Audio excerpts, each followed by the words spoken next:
भाग दुसरा.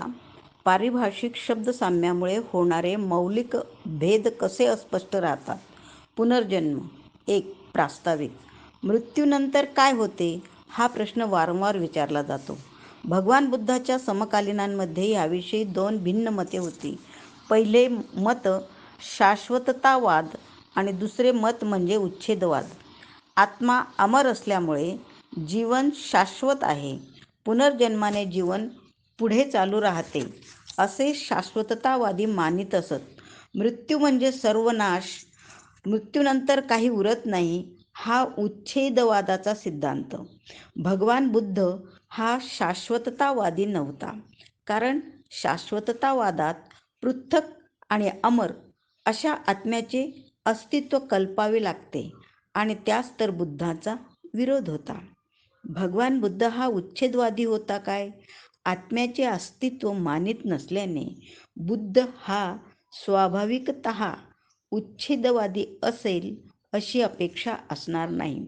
परंतु आपण वस्तुतः उच्छेदवादी नसता आपणावर तसा आरोप केला जातो अशी बुद्धाने अलगद्दुपम सुत्तात तक्रार केली आहे. तो म्हणतो, माझी शिकवण वेगळी असता काही श्रमण आणि ब्राह्मण चुकीने आणि अप्रामाणिकपणाने वस्तुस्थिती धाब्यावर बसून मी उच्छेदवादी आहे आणि मानवजातीचे विघटन, विनाश आणि संपूर्ण उच्छेद होणार आहे असे मी शिकवतो असा मजवर आरोप करतात. खरोखर मी तसे शिकवित नाही आणि तरीसुद्धा हे भले लोक चुकीने किंवा अप्रामाणिकपणाने मजवर खोटा आरोप करून मला उच्छेदवादी बनवू पाहतात. हे विधान जर खरोखर बुद्धाचे असेल, बुद्ध धम्मावर ब्राह्मणी सिद्धांत लादण्यासाठी घुसडलेले प्रक्षिप्त विधान असेल, तर एक गंभीर समस्या उभी राहते. ती समस्या अशी, भगवान बुद्ध तर आत्म्याचे स्वतंत्र अस्तित्व मानित नाही, मग तो आपण उच्छेदवादी नाही असे कसे म्हणू शकतो? यातून एक प्रश्न उद्भवतो, तो असा की भगवान बुद्ध पुनर्जन्म मानतो काय? 2. पुनर्जन्म कशाचा?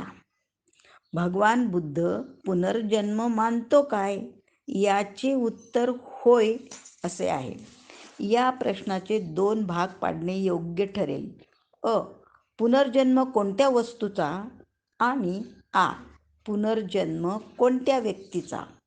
या दोन प्रश्नांचा एक एक प्रश्न वेगळा घेऊन विचार करणे बरे पडेल. पुनर्जन्म कशाचा या प्रश्नाचा प्रथम विचार करूया. या प्रश्नाकडे बहुधा दुर्लक्ष केले जाते. हे दोन्ही प्रश्न एकत्र केल्यामुळेच अतिशय वैचारिक गोंधळ उत्पन्न झालेला आहे. भगवान बुद्धाच्या मते माणसाच्या अस्तित्वाचे 4 घटक पदार्थ आहेत. अ. पृथ्वी, आ. आप, ई. तेज आणि ई. वायू. प्रश्न असा आहे की मनुष्य देह मृत झाल्यावर त्याच्या या 4 भौतिक घटकांचे काय होते? मृत शरीराबरोबर तेही मृत होतात काय? काही लोक म्हणतात होय. भगवान बुद्ध म्हणतो नाही. ते घटक पदार्थ आकाशात जे समान पदार्थ सामूहिक रूपाने आहेत त्यात मिळून जातात. जेव्हा हे 4 घटक आकाशात तरंगणाऱ्या समूहाला मिळतात तेव्हा एक नवा जन्म घडतो. पुनर्जन्माचा भगवान बुद्धाला अभिप्रेत असणारा अर्थ असा आहे, या नव्या जन्मातील घटक पूर्वीच्या एका विशिष्ट मृत शरीरातील असू शकतील. इथे एक गोष्ट लक्षात ठेवली पाहिजे की शरीर मरते पण त्याचे भौतिक पदार्थ घटक सदैव जगत राहतात. अशा प्रकारचा पुनर्जन्म बुद्ध मानतो. सारिपुत्त आणि महाकोठीत यांच्या संवादात या विषयावर चांगलाच प्रकाश पडला आहे. असे म्हणतात की एकदा भगवान श्रावस्ती येथील अनाथपिंडकाच्या जेतवन आश्रमात वस्ती करीत असता महाकोठीत आपले सायंकाळचे ध्यान संपवून सारिपुत्ताकडे गेला आणि त्याने सारिपुत्ताला आपल्या मनात डाचत असलेल्या प्रश्नाचे स्पष्टीकरण विचारले. खालील प्रश्न त्यापैकी होते. महाकोठीत ध्यानाच्या पहिल्या अवस्थेत किती गोष्टी दूर केल्या जातात आणि किती मागे राखल्या जातात? सारीपुत्त: 5 दूर केल्या जातात, 5 मागे राखल्या जातात. विषय वासना, दुर्बुद्धी, आळस, चिंता आणि शंका या दूर केल्या जातात आणि निरीक्षण, चिंतन, उत्साह, समाधान आणि चित्ताची एकाग्रता ह्या मागे राखल्या जातात. महाकोठीत डोळे, कान, नाक, जिव्हा आणि स्पर्श ही पंचेंद्रिये घ्या. त्यांचे विषय पृथक् आणि क्षेत्रे पृथक् आहेत. त्यांचा विचार करू लागलो असता असा प्रश्न पडतो की त्यांचे अंतिम अधिष्ठान कोणते? या पंचेंद्रियांचे विषय आणि त्यांची क्षेत्रे यांचा उपभोक्ता कोण? सारीपुत्त: मन. महाकोठीत ही पंचेंद्रिये कशावर अवलंबून आहेत? सारीपुत्त: चेतनेवर. महाकोठीत चेतना कशावर अवलंबून असते? सारीपुत्त: उष्णतेवर. महाकोठीत उष्णता कशावर अवलंबून असते? सारीपुत्त: चेतनेवर. महाकोठीत तुम्ही म्हणता उष्णता चेतनेवर अवलंबून असते व चेतना उष्णतेवर अवलंबून असते, याचा खरोखर अर्थ तरी काय लावायचा? सारीपुत्त: मी तुला एक उदाहरण देऊन स्पष्ट करतो. ज्याप्रमाणे दिव्यातील प्रकाश ज्योतीचे दर्शन घडवतो आणि ज्योतीमुळे प्रकाश उद्भवतो, त्याप्रमाणेच चेतना ही उष्णतेवर आणि उष्णता चेतनेवर अशी ही दोन्हीही तत्वे अनन्याश्रयी आहेत. महाकोठीत शरीर हे निश्चेतन काष्ठासारखे दूर फेकण्यापूर्वी शरीरातील कोणत्या गोष्टी त्यास सोडून जातात? सारीपुत्त: चेतना, उष्णता आणि विज्ञान म्हणजे जाणीव. महाकोठीत इंद्रिय संज्ञा आणि भावभावना ज्या भिक्खूने आपल्या समाधीत निग्रहित आणि शांत केल्या आहेत, तो भिक्खू आणि मृत शरीर या दोहोंमध्ये भेद काय? सारीपुत्त: मृत शरीरात काया, वाचा आणि मन ह्यांच्याच क्रिया केवळ थांबलेल्या असतात, तर इंद्रियांचे सामर्थ्यही उच्छिन्न झालेले असते. उलट पक्षी ध्यानस्थ भिक्खूमध्ये चेतना, उष्णता ही कायम असून इंद्रिय शक्ती शाबूत असते. जरी त्याचे श्वासोच्छवास, तर्कवितर्क आणि संज्ञा थांबलेल्या आणि शांत असल्या तरी मृत्यू अथवा उच्छेद याचे हे श्रेष्ठ आणि परिपूर्ण विवेचन ठरण्याचा संभव आहे. या संवादात एक व्यंग आहे.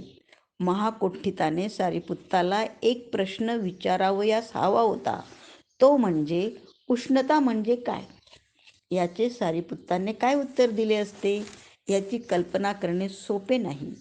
एक गोष्ट मात्र निस्संदेह आहे की उष्णता म्हणजे शक्ती, एनर्जी. अशा रीतीने स्पष्ट केल्यास शरीर मृत झाल्यावर काय होते? या प्रश्नाचे योग्य उत्तर शरीरशक्ती म्हणजे एनर्जी उत्पन्न करण्याचे थांबविते असे होते. परंतु हाही उत्तराचा एक भाग ठरतो, कारण मृत्यूचा एक अर्थ असाही आहे की शरीरातून जी शक्ती बाहेर पडते ती विश्वात संचार करणाऱ्या शक्तिसमूहात मिळून जाते. म्हणून मृत्यूचे अथवा उच्छेदाचे 2 अर्थ आहेत. एका पैलूचा अर्थ शक्तीचे उत्पादन थांबणे, दुसऱ्या पैलूचा अर्थ विश्वात संचार करणाऱ्या शक्तिसंग्रहात नवी भर पडणे. उच्छेद या शब्दाच्या अर्थाला असे 2 पैलू पडत असल्याने बुद्ध स्वतःला पूर्णतया उच्छेदवादी म्हणत असे. आत्म्याच्या कक्षेपर्यंतच तो उच्छेदवादी होता, शरीराच्या भौतिक घटकाबाबत मात्र तो उच्छेदवादी नव्हता. असा अर्थ लावला तर बुद्ध स्वतःला उच्छेदवादी का म्हणून घेत नसे हे कळणे सोपे होते. तो शरीर घटकांचे पुनरुज्जीवन मानतो, तो आत्म्याचा पुनर्जन्म मानित नाही. भगवान बुद्धाच्या मतांचा असा अर्थ लावला तर तो शास्त्राशी सुसंवादी आहे. याच अर्थाने बुद्ध केवळ पुनर्जन्म मानतो असे म्हणता येईल. शास्त्र म्हणते शक्ती कधीही नाश पावत नाही. मृत्यूनंतर सर्व उच्छेद होतो आणि मागे काहीच उरत नाही. ही विचारसरणी भौतिकशास्त्राविरुद्ध आहे, कारण ही विचारसरणी शक्तीचे सामूहिक सातत्य या प्रमाणाशी जुळत नाही. केवळ याच रीतीने वर सांगितलेली पुनर्जन्माची समस्या सोडवता येते. 3. पुनर्जन्म कोणाचा? सर्वात बिकट प्रश्न म्हणजे पुनर्जन्म कोणाचा? एखादा मृत झालेला मनुष्य परत नवा जन्म घेतो का? या सिद्धांतावर बुद्धाचा विश्वास होता काय असणे असंभाव्य दिसते. मृत मनुष्याचे सर्व भौतिक अंश एकत्र येऊन त्यांनी एक नवा देह बनविला तरच त्या मनुष्याचा पुनर्जन्म घडणे शक्य आहे. जर नवा देह वेगवेगळ्या मृत मनुष्यांच्या भिन्न भिन्न भौतिक अंशांच्या मिश्रणांनी बनत असला तर पुनर्जन्म शक्य आहे, परंतु तो त्या एकाच मृत मनुष्याचा पुनर्जन्म असू शकत नाही. भिक्खुनी खेमा हिने हा मुद्दा पसेंदी राजाला चांगलाच स्पष्ट करून सांगितला. एकदा तथागत श्रावस्तीजवळील अनाथपिंडकाच्या जेतवन आश्रमात राहत होते. त्या समयी कौशल जनपदात परिभ्रमण करून खेमा ही श्रावस्ती आणि साकेत या नगरांच्या दरम्यान असलेल्या तोरणवथ्थूमध्ये राहत होती. त्यावेळी कोसल राजा पसेंदी साकेतहून श्रावस्ती येथे जात होता. एक रात्र तो तोरणवथ्थू येथे राहिला. पसेंदीने एका माणसाला बोलावून सांगितले, हे बघ, सन्माननीय अशा एखाद्या भिक्खूला किंवा ब्राह्मणाला घेऊन ये. ठीक आहे, असे बोलून तो तोरणवथ्थूत राजसन्मानास योग्य असा भिक्खू अथवा ब्राह्मण शोधू लागला, परंतु तसा कोणीही त्याला आढळला नाही. शेवटी तोरणवथ्थूमध्ये राहावयास आलेली भिक्खुनी खेमा त्याला दिसली. तिला भेटून तो कोसलराज पसेंदीकडे गेला आणि म्हणाला, महाराज, आपल्या सन्मानास योग्य असा भिक्खू अथवा ब्राह्मण येथे कोणी दिसत नाही, परंतु येथे खेमा नावाची तथागतांची एक शिष्य आहे. तिच्या संबंधी अशी वार्ता प्रस्तुत आहे की ती विचारसंपन्न, विचक्षण, बहुश्रुत, वादविवादात कुशल आणि प्रत्युत्पन्नमतीची आहे. अशी अर्हत स्त्री आहे. महाराजांनी तिचा सन्मान केल्यास तो योग्यच होईल. हे ऐकल्यावर कोसलराज पसेंदी भिक्खुनी खेमाला भेटण्यास गेला. तिच्या समीप गेल्यावर तिला अभिवादन करून तो बाजूला बसला आणि म्हणाला, याविषयी आपले म्हणणे काय आहे? मृत्यूत्तर तथागतांचे अस्तित्व राहते काय? महाराज, हे गूढ तथागतांनी स्पष्ट केलेले नाही. तथागतांचे मृत्यूनंतर अस्तित्व राहते काय असा प्रश्न विचारला असता त्याचे उत्तर तथागतांनी सांगितले नाही असे म्हणतात व दुसऱ्या प्रश्नाचीही तशीच उत्तरे देतात. तथागतांनी हे गूढ उकलून न सांगण्याचे काय कारण असावे बरे? महाराज, या बाबतीत मी आपणालाच एक प्रश्न विचारीन आणि आपणास योग्य वाटेल तसे त्याचे उत्तर द्या. महाराज, आपणाजवळ असा कोणी गणिती आहे काय की जो गंगेतील वाळूकणांची शेकड्यांनी, हजारांनी अथवा लक्षांनी गणती करू शकेल? नाही, तसा कोणीच नाही. मग तुमच्याजवळ असा कोणी गणिती आहे काय की जो समुद्रात इतके करोड, इतके हजार, इतके लाख माप पाणी आहे हे सांगू शकेल? नाही, असा कोणीच नाही. असे का? कारण समुद्र खोल, अमर्याद, अगाध आहे. त्याप्रमाणे महाराज, तथागतांनी देह परित्यक्त केल्यावर ते मुळापासून छेदलेल्या तालवृक्षासारखे परत पुन्हा उगवणार नाहीत. तथागतांच्या देहासंबंधी काय सांगता येईल? तथागत शरीर विमुक्त झाल्यावर समुद्रासारखेच अमर्याद आणि अगाध आहेत. अशा स्थितीत तथागतांना मृत्यूनंतर अस्तित्व आहे अथवा नाही, किंवा आहे आणि नाही असे कोणतेही विधान लागू शकत नाही. तथागतांची त्यांच्या वेदनांवरून व्याख्या करू गेल्यास या वेदना तथागतांनी परित्यक्त केलेल्या आहेत, आमूलाग्र नाहीशा केलेल्या आहेत. वेदना विमुक्त असे तथागत थोर समुद्राप्रमाणे अमर्याद आणि अगाध आहेत.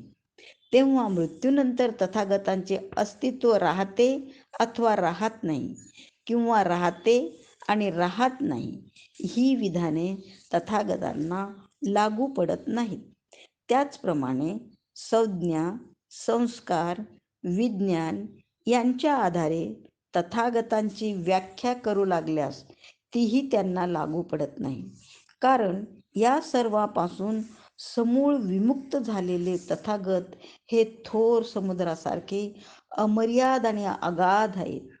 तेव्हा मृत्यूनंतर तथागतांच्या अस्तित्वासंबंधी अथवा अनस्तित्वासंबंधी विधान त्यांना लागू पडत नाही. खेमाचे हे शब्द ऐकून कौशल राजा पसेनदी आनंदित झाला. आपल्या जागेवरून उठला, तिला नमस्कार केला आणि तो निघून गेला. दुसऱ्या एका प्रसंगी पसेंदी तथागतांकडे गेला असता त्यांना अभिवादन करून त्याने विचारले, भगवान, मग तथागतांना मृत्युत्तर अस्तित्व नाही असे म्हणता येईल काय?